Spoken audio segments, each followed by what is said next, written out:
Bom dia a todos. Nós estamos dando início a mais um programa, Uma Janela para o Mundo, visões do programa Santiago Dantas.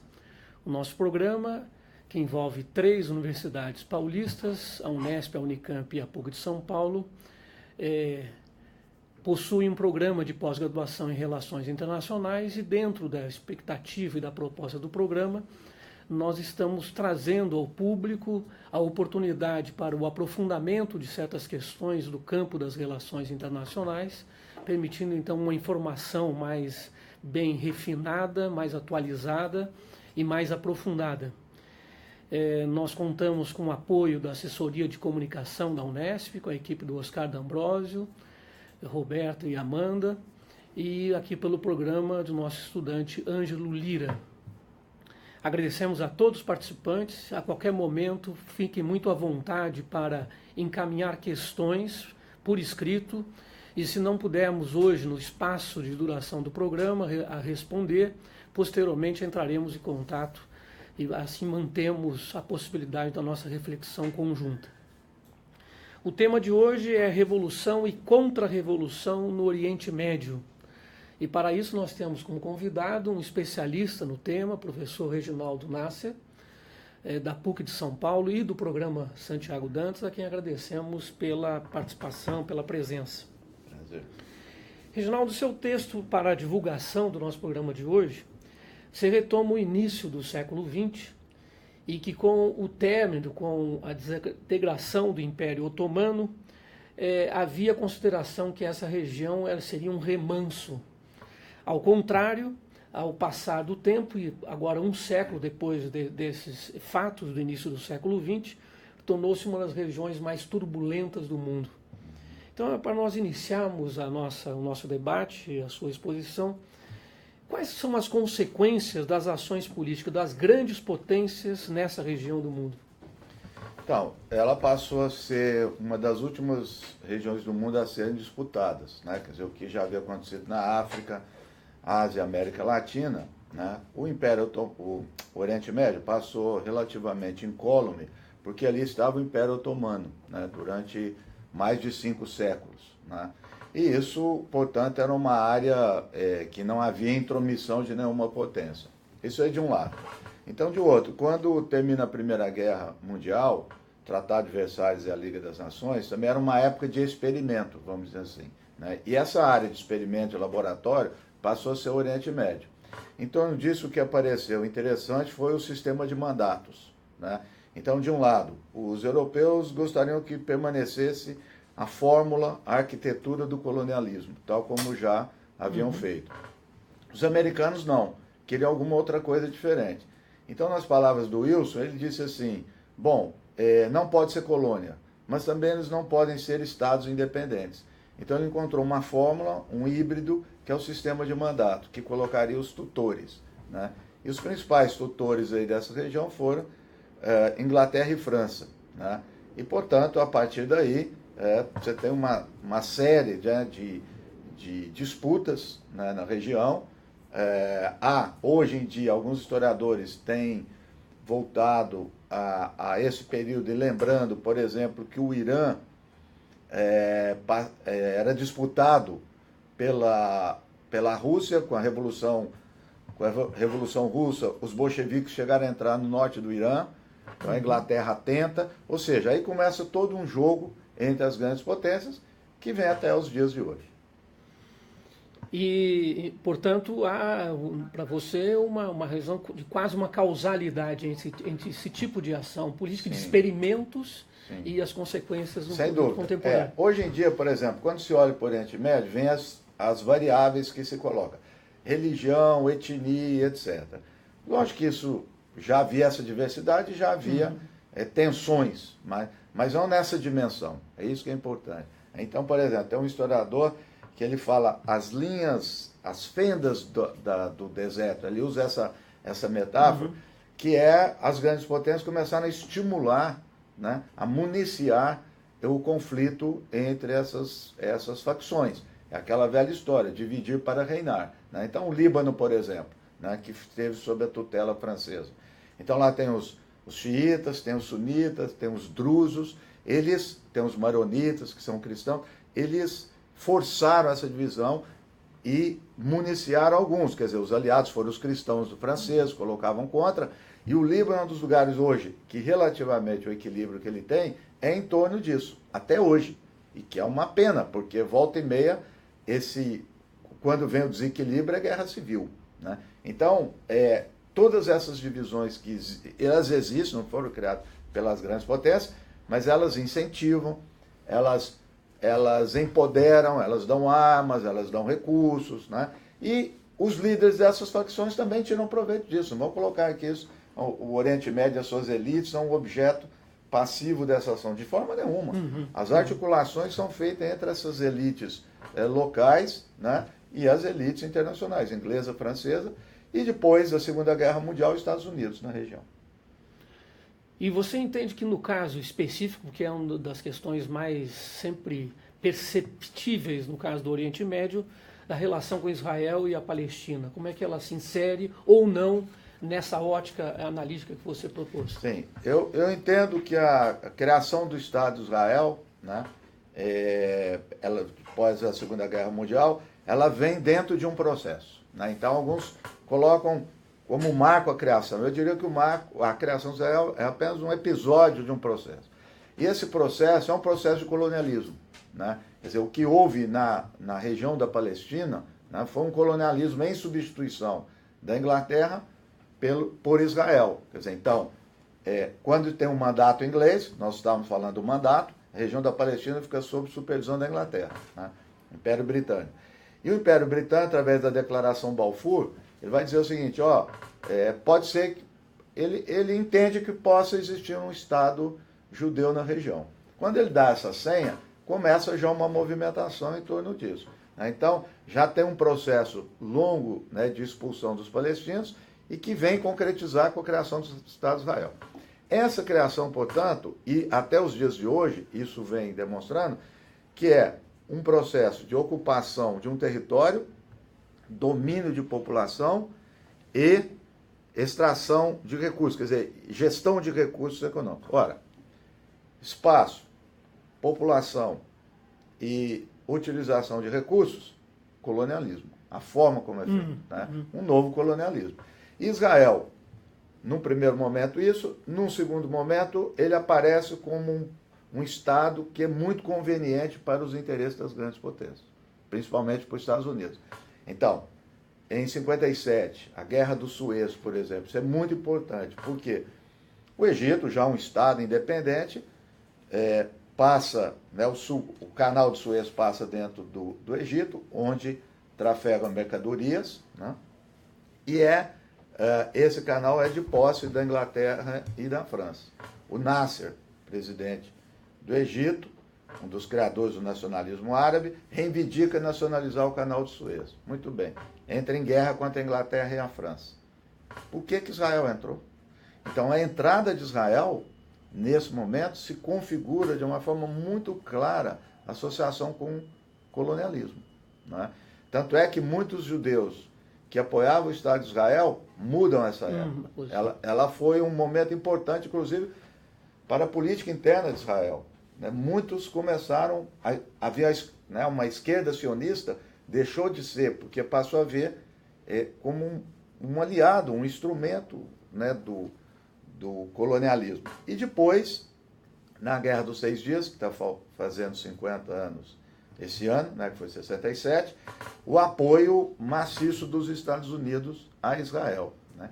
Então, de lá para cá, isso só veio aumentando, né, o envolvimento, a articulação dos Estados Unidos com Israel, e, portanto, ele é uma peça-chave na geopolítica do Oriente Médio. Então, de um lado, com os palestinos é colonialismo, e de outro, na região, é uma peça importante para os Estados Unidos fazer o seu jogo ali com os países, né? É interessante que, como isso vem se dando, porque até a década de 79, né, ao lado de Israel, o maior aliado dos Estados Unidos era o Irã, né? Então, tanto é que hoje se sabe, com documentos norte-americanos, que a entrada do Irã para a produção de urânio enriquecido foi durante o Shah que era na década de 70, e estimulado pelo Nixon e o Kissinger. Tem várias cartas, e os Estados Unidos apoiando, e vai todo apoio para a questão nuclear do Irã. Em 79 ocorre a Revolução do Irã, que é um divisor de águas, né? Então, um país, o maior aliado dos Estados Unidos, até então um dos mais poderosos militarmente, etc., vai por outro lado. Portanto, solidifica mais ainda o apoio a Israel. Então, cada acontecimento em outras regiões do Oriente Médio justifica-se aumentar o apoio ao Estado de Israel. Ao Estado de Israel.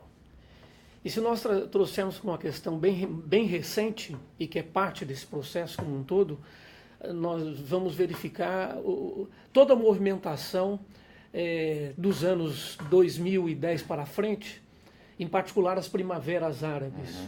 E ela pode significar tanto movimentos efetivos de contestatórios, mas também, muitas vezes, como uma imposição de uma agenda ou de uma pauta externa, exógena à região, de definição de quais são os marcos da democracia ocidental. Como é que você analisa essa questão a partir desses pontos? Olha, a Primavera Árabe, ou as revoltas árabes, melhor dizendo, elas são um momento dos mais importantes na história, eu diria, do Oriente Médio, né? Norte da África e Oriente Médio. Porque começou de forma espontânea, movimentos populares não vinculados nem a nenhuma das duas grandes tradições até então existentes no mundo árabe. O nacionalismo árabe, do outro lado, e o islamismo, sem vínculo nenhum. Então, durante esse processo, como ocorreu com outras revoluções, outros atores começaram a participar também, a tomar força. Então, se a gente olhar, por exemplo, para os Estados Unidos, Inglaterra e França, eles passam de um primeiro momento de espanto, não sabia como proceder. Boa parte do staff militar do Egito, quando ocorre, estavam nos Estados Unidos, que é uma ida frequente, eles não sabiam o que fazer. As declarações dos governantes norte-americanos era dizer que apoiava até o último momento o governo do Mubarak, do Egito. Quando eles perceberam que a mudança era inevitável, eles tentaram entrar, né? Alguém disse lá, o trem está em movimento, não tem o que fazer, nós vamos ter que subir nele. Sarkozy, mesma coisa, com o caso da Tunísia. Então, ou seja, os países começaram a entrar de diversas formas. Então, seja ação governamental ou transnacional, não estatal. O que eu estou querendo dizer com isso? Começaram a apoiar alguns movimentos lá dentro, né? Isso de forma diferente na Líbia, no Egito, na Síria, mas começaram a apoiar. E usar também os aliados da região, quer dizer, a Arábia Saudita, né, o Catar, o Bahrein, que começaram a financiar os seus grupos. Então, por isso que também é o título, Revolução e Contra-Revolução, né? É a dialética da luta, né? Então, alguns vão dizer o seguinte, alguns olham, acho que uma certa ingenuidade para todo e qualquer movimento popular e as suas consequências, eu acho que isso é equivocado, né? De outro lado também, outros acham que quer dizer, colocam como se fosse algo maquinado, dirigido, né?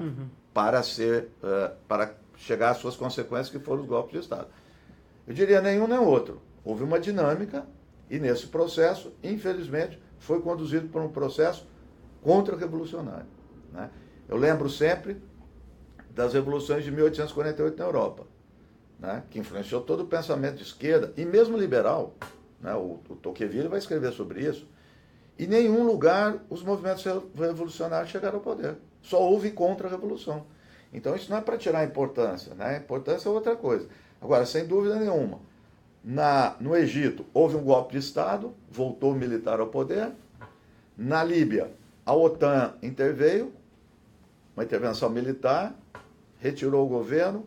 Hoje não se sabe mais quem dirige a Líbia está esfacelada. Síria, idem, que é o pior caso. E nos outros países, aquilo que tinha uma leve movimentação popular não chegou nenhum desses casos, né? Eles se anteciparam a essa contra-revolução. Mas o que é importante que a gente coloque é que isso não morreu, né? Quer dizer, não é estático, né? Isso continua a haver os movimentos, as dinâmicas dos movimentos, reprimidos, mas isso está em movimento, né? Não dá para ver essa parte como algo que parou. E, portanto, é um outro momento. Como eu disse, eu acho que três grandes momentos na história aí vou falar do mundo árabe, pega o norte da África e o Oriente Médio.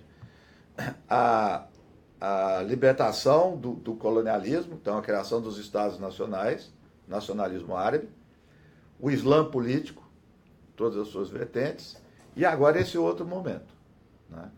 E eu acho que esses três, o nacionalismo hoje está muito em baixa, né? Esses três vetores são os que dão tom para a dinâmica do Oriente Médio, né? E não por acaso, onde está mais intenso o conflito, onde é o berço do nacionalismo árabe. Veja só, Líbia, que era o Muammar Gaddafi, Egito, Nasser, a Síria, o Assad, o Iraque, o Saddam Hussein, são onde o nacionalismo chegou ao poder, né? Nesses lugares, a disputa sempre foi maior com o Islã, o islamismo, seja a vertente xiita, seja a vertente sunita. E nada olhar isso, essa coisa de conflito religioso, como se tivesse uma autonomia. É uma luta pela hegemonia na sociedade, uma luta pela educação, pela ideia internacional. Isso que é importante, porque o nacionalismo ele vai se vincular ao árabe. O islamismo ao muçulmano. Portanto, povos não árabes se incorporaram a isso. Daí a Revolução do Irã, que foi importante, né? O Irã é um país persa, né? População, a maioria persa, e aí ele acaba se articulando dentro do mundo árabe, né? E disputa o mundo árabe. Então, recentemente, que nós temos visto aí nos jornais, que agora é um boicote contra o Catar, né? Por parte da Arábia Saudita, estimulado pelos Estados Unidos. E por quê? Porque o Catar tem estabelecendo relações com o Irã, tem muito próximo do Irã. E isso que é interessante, porque sempre se diz assim, o conflito entre xiita e sunita. E aí se insere no que eu estava dizendo. Quando um sunita aproxima de um xiita, é mau sinal para o Ocidente. É muito interessante isso. Tem algumas cartas que foram divulgadas agora dos comandos militares norte-americanos no Iraque. Então, entre 2006 e 2007, eles diziam assim, nós estamos vivendo o pior momento. Aí foram ver o que era esse pior momento. Que os xiitas e os sunitas estavam juntos. Né? Então, essa é outra dinâmica. Portanto, é uma dinâmica de nacionalismo e islamismo e, repito, e que as revoltas árabes trouxe uma outra perspectiva. Ela não se organizou, não se concretizou de forma clara até o momento, mas ela não vai passar nuvens brancas. Isso, com a intensidade que foi essas revoltas, não tem sentido que elas desapareçam completamente. Reginaldo, logo depois eu gostaria de adicionar que você tratou dos vetores e também tratamos de alguns atores, mas vou aproveitar a Mirella Acioli. Obrigado, Mirella, pela sua participação. Ela gostaria de saber, Reginaldo, qual historiador trata essa questão de dividir para reinar, o conceito de Maquiavel, no Oriente Médio? E se essa ligação entre as elites locais do Oriente Médio com as elites internacionais pode ser caracterizada pela teoria do imperialismo estrutural, por exemplo, do Galtung. Obrigado, Mirella, pela participação. Olha, primeiro, eu não me lembro, posso passar depois o nome, é um historiador francês, entre outros, e esse livro que eu estou indicando, ele tem um sentido interessante. Há uns 2, 3 anos atrás, eu recebo um mailing de um jornal libanês, o Daily Star, e lá estava o seguinte, olha, ontem na sessão do parlamento no Líbano, o Jumblat é líder no parlamento dos drusos, que é uma etnia, etc. Entregou um livro de presente para o Nasrallah. Nasrallah é do Hezbollah. E é esse livro. E eu fui atrás desse livro. E o recado e o diálogo do Jumblat e o Nasrallah é como se dissesse, olha o que eles, os europeus, nos colocaram. Por que a gente fica brigando aqui? Né? Então é muito interessante essa parte.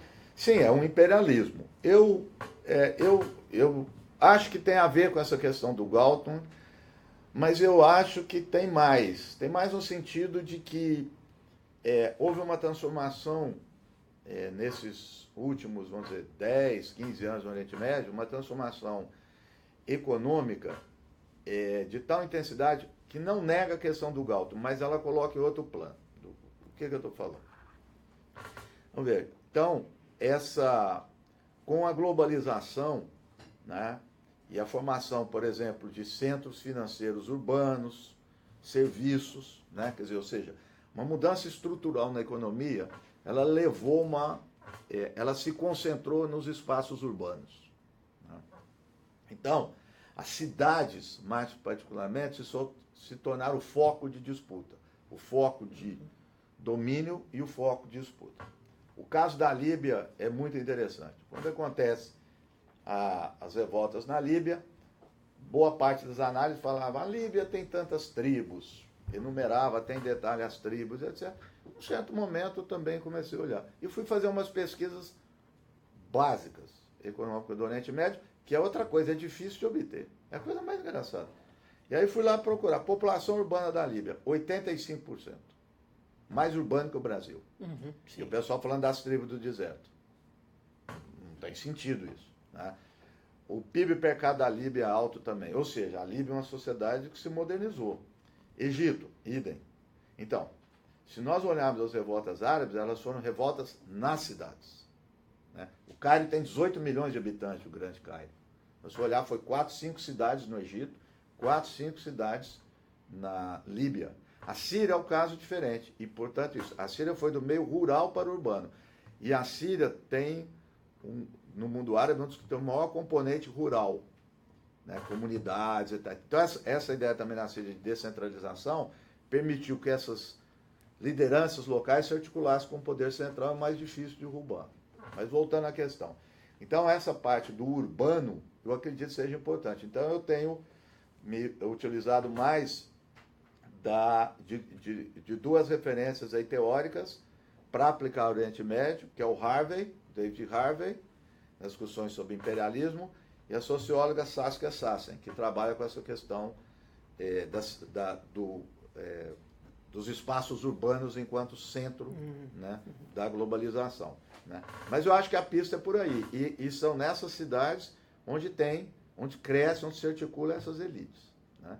Então, é muito estranho esse negócio do Oriente Médio, né? Porque o petróleo é a commodity historicamente mais antiga, aí, né, século XX, tudo de internacionalização, de transnacionalismo.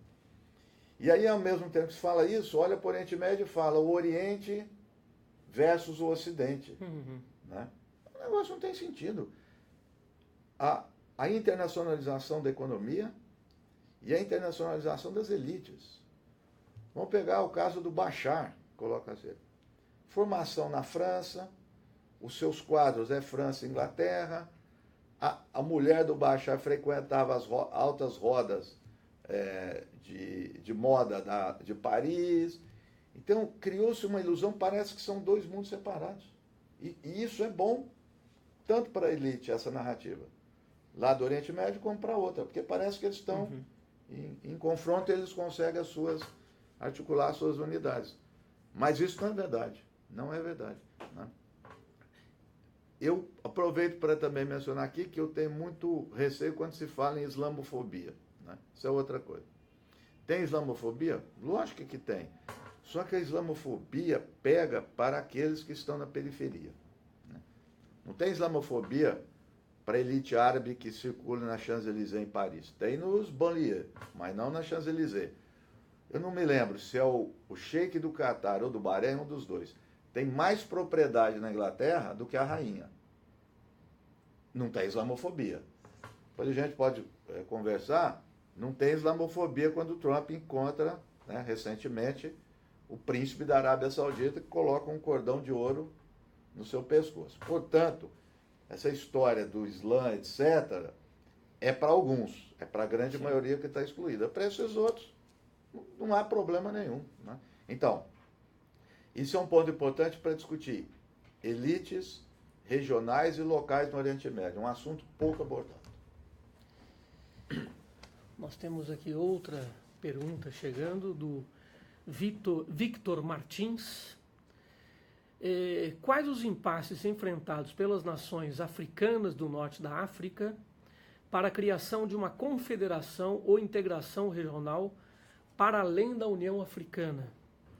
E também o Victor, que eu agradeço pela participação. Victor, parabeniza você pela exposição. Ó, Vitor, é interessante. Justamente essa semana estava num seminário discutindo essa questão do norte da África, o Oriente Médio e as variáveis África, mundo árabe e africano. Norte da África, se você for no Marrocos, na Argélia, principalmente no Egito, fala assim, os africanos, eles não se consideram africanos. Né? Isso não é só na população, os próprios governos. Né? Então, se eu pegar Marrocos, Tunísia e Argélia, é muito mais, eu diria, mediterrâneo. Né? Que, inclusive, os europeus abarcam isso dentro da sua esfera de ação. Se eu caminhar um pouco, né, olhando lá no mapinha, Líbia, Egito, né, principalmente, na verdade, eles, politicamente, economicamente, eles estão boa parte no Oriente Médio. Né? A Líbia faz alguma conexão maior. Então, ou seja, essa ideia de integração é uma utopia, mas que não... Quer dizer, e é uma das utopias difíceis de ser realizadas, porque não tem a ver com a identidade, não tem a ver com a Constituição. Quando eu falei do Império Otomano, infelizmente, os impérios deixam suas marcas quase que eternamente, para o bem e para o mal. Então, ou seja, nós vamos pegar o norte da África e o Oriente Médio, eles têm uma estrutura política e econômica muito comum, muito semelhante, desculpa, e bem diferente da África subsaariana. Então, estão no mesmo continente, mas não há semelhança, né? Não tem aquilo que possa ter algum tipo de integração, muito difícil. Reginaldo, há um ator que, pelo impacto e pelo aquilo que a gente acompanha, é importante minimamente tratar dele aqui agora, que é o Estado Islâmico. Sim. Então, como que você insere nessa sua análise assim, tão refinada, como é que fica o Estado Islâmico, inclusive nessa perspectiva das elites locais e desse processo acentuado de urbanização e a atuação do Estado Islâmico, muitas vezes, em outras regiões, Sim. em outras... O Estado Islâmico é um fenômeno que precisa ser bastante estudado. E é interessante que, infelizmente, até agora não tem ninguém aqui no programa que se dispôs a estudar. Para além não são as variáveis religiosas. Primeiro é o seguinte, eles têm uma herança comum com a Al-Qaeda. Né? A parte ideológica é um ramo, né? Vem ao Nusra da Al-Qaeda. Mas eles vão distinguir de uma forma muito clara, muito radical da Al-Qaeda e de todas as outras organizações. Eu vejo o Estado Islâmico como algo muito diferente. Por quê? Ele conjuga as seguintes questões. Ele ocupa um território, gera esse território, tal qual um Estado. Né? Então, se você olhar, ele já teve, eu não sei agora no momento, eles não sabem, mas cerca de 1,5 milhão, 2 milhões de pessoas sob sua gestão. Um espaço que equivale ao tamanho da Jordânia, o território, com petróleo e hidrelétricas, e várias comunidades e cidades, etc. Portanto, gerir isso não é qualquer coisa. Né? Então, essa é a primeira coisa. Ao mesmo tempo que ele faz essa gestão e tem combates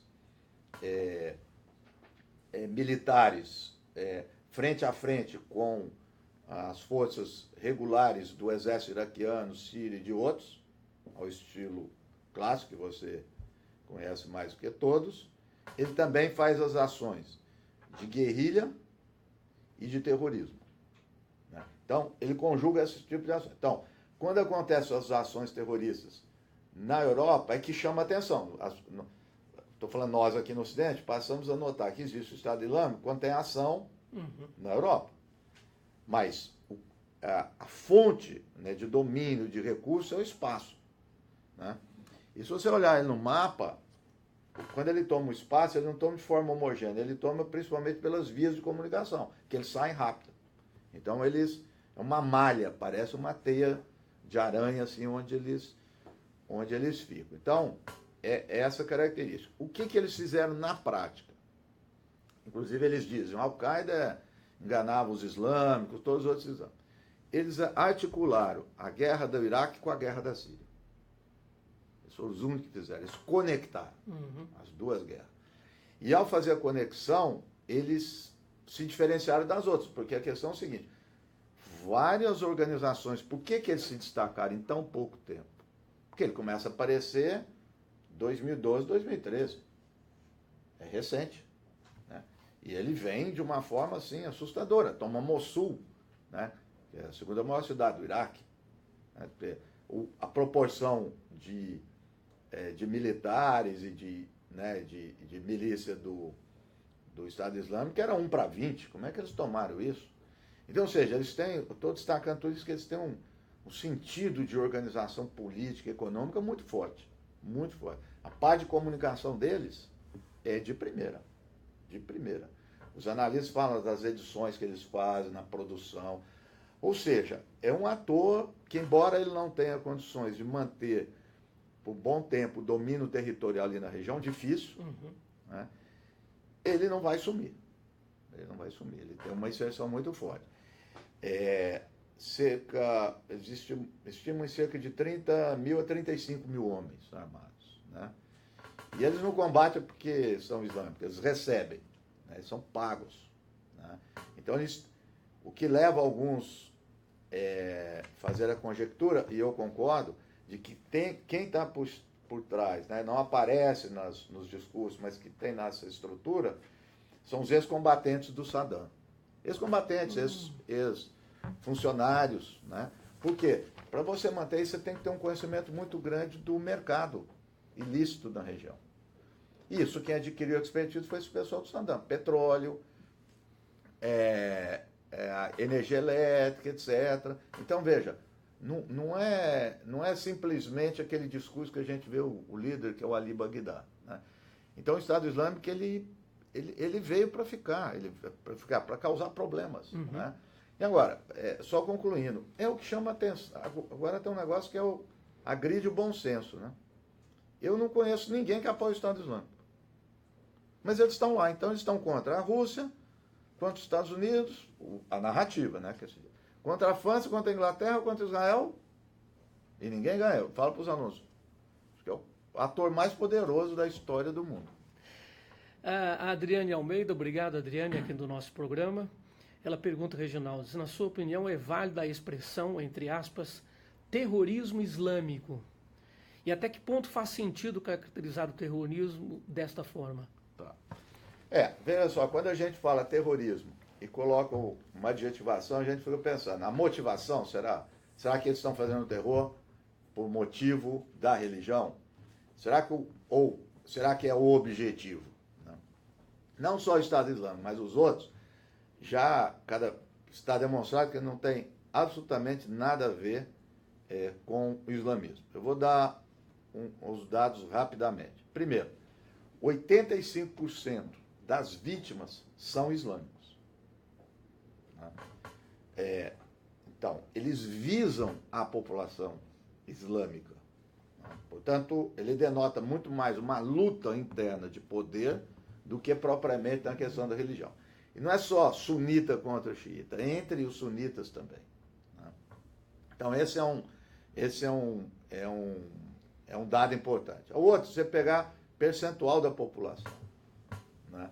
Se a gente for computar isso, né, no âmbito, né, dos islâmicos no mundo, é uma percentagem ínfima. Né? Agora, você pode dizer, mas são organizações, aí sim, que reivindicam a inserção no Islã, sem dúvida nenhuma. Sem dúvida nenhuma. Olha, não poderia ser de outra forma.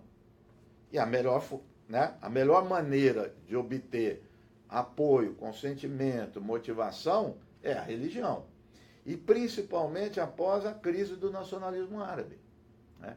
Tanto o nacionalismo árabe como as esquerdas perderam, ficaram para trás. Se olhar para a Palestina, até final da década de 70, o movimento palestino era laico, predominantemente laico e de esquerda. Não tinha o Hamas, por exemplo. Né? Então, isso é uma ascensão que veio. E quem apoiou isso? Os Estados Unidos. Né? Quando ocorre a guerra do Afeganistão, que é outro vetor importante para o Oriente Médio, na final da década de 70, os Estados Unidos vai dizer, vamos apoiar os afegãos islâmicos contra os materialistas ateus. Parece que faz muito século isso, mas foi esse apoio. E várias das pesquisas foi feitas sobre motivação, isso é muito interessante. Uma que mudou toda a área de pesquisa é do Robert Pape, da Universidade de Chicago. Quando começa a acontecer os atentados suicidas organizados pelo Hezbollah no Líbano, na década de 80. E aí se associa até hoje o Islã com suicídio, etc.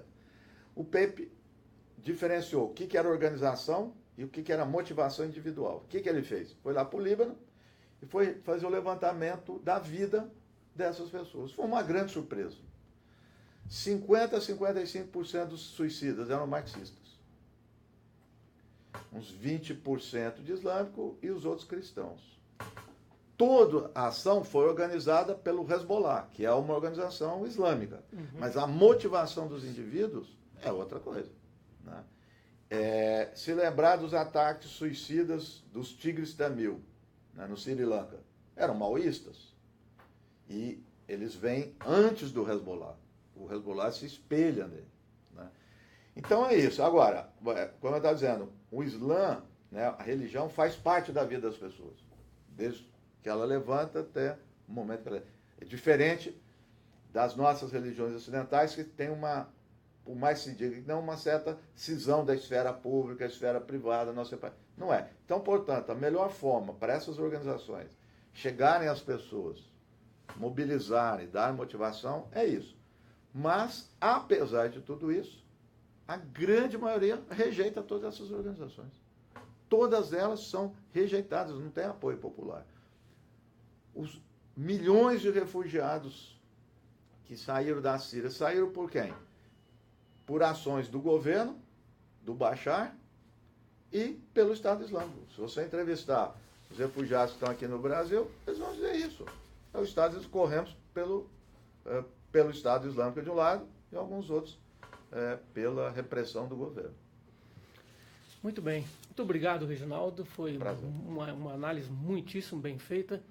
Nós precisaremos de outras tantas janelas para aprofundarmos ainda mais e ampliarmos que há outras tantas questões que não houve tempo para abordarmos hoje. Agradeço a todos os participantes, a nossa equipe de apoio, ao nosso convidado, o professor Reginaldo Nasser, e até a nossa próxima edição.